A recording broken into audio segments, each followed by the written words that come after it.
Mr. Quinones, thanks for coming. The book was great, and I think My pleasure. When you write a book, you're not sure how many will read it, but you're also not sure how much public policy effect will have. But I can see copies around the desk, and I would say half or more of our committee have read your book, probably at least. So My mind is blown. It's having some effect in the public policy, and that's why you're here. Thank you. As I read the book, I was reminded when I was a kid, I used to visit my grandparents in Pittsburgh, and there's a big pool like Dreamland. It's 100 yards long, built around the same time, probably in the 30s, and an amazing pool, 100 yards long with the slides in the center, and so you can see how the community, was surrounding that pool and the activities.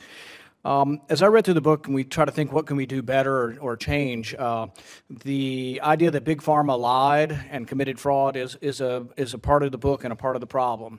They were punished, but we need to make sure that people cannot lie and that it is fraud and that it's punished and is preempted in some way. Some of that could be federal, some of that could be state law. As a physician, I continue to become more and more alarmed that our profession was part of the problem. And we've tried to fix it. In Kentucky, we've done a lot of things. We monitor, and you can type into the computer patient's name, find out if they're seeking different doctors, have they gotten opioids somewhere else 2 days before. We have gotten rid of the bad doctors, the doctors you mentioned up south of Portsmouth. They're mostly gone. The pill mills are no longer in Kentucky. And yet, we have a county up in the mountains that has 21,000 people. Last year, they had 2.8 million doses of hydrocodone and oxycodone. This is after all the stuff. So all of the stuff, everybody knows it's a problem. Everybody knows more people are dying than are dying from car accidents, that it is a horrible problem. And it was worse last year in this county. They prescribed more. And in fact, since Medicaid expansion, it's an 11% increase.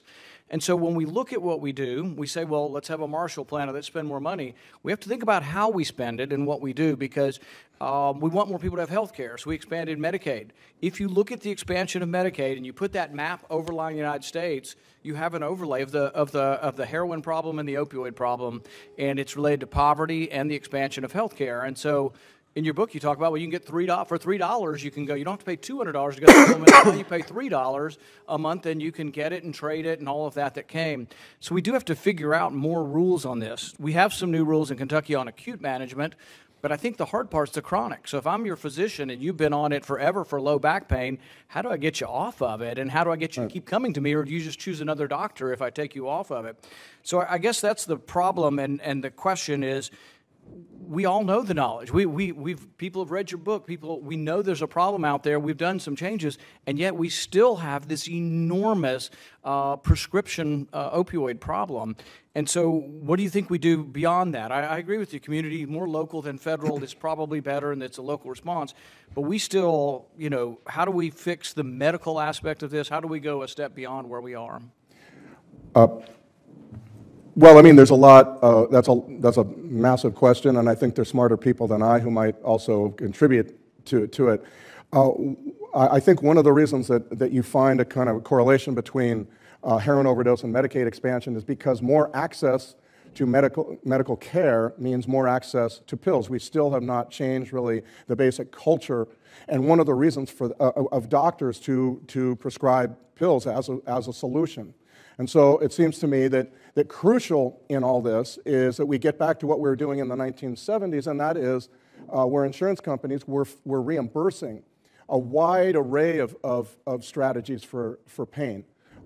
They have cut back significantly in many areas, I think. For a long time, I think it was all across the country. Some insurance companies are stepping up a little bit more. But to me, it gets back to what the doctor has available to him or her in the appointment at the point of contact with the patient. And to me that feels like a crucial step. Every place I go to speak on this topic, and I run into doctors who tell me that they just don't have much in the way of other options to provide them. And I guess the hard part of this is, like, I live in a county where we have 4% unemployment, and the employers come to me and say, we can't find enough workers who are drug-free and have work ethic. There's not enough workers. Then I have counties where 30% of the people don't work, and 30% of the people are disabled, whereas in my county, 4% of the people are disabled. So the problem is we all have big hearts, and people say, well, let's help the disabled, let's help the unemployed, and yet we give them stuff. But perhaps once you become a non-worker, a permanent non-worker, we get you into this cycle where it's much more difficult to avoid addiction. Yeah. And so we have to figure out how to do it with both a heart and a brain, where we have work requirements and where you're only temporarily disabled until you're back in the workforce. And so it might involve money, but we do have to be careful about how we do it such that we don't have perverse incentives. Thank you. Thank you, Senator My pleasure. Paul. Mr.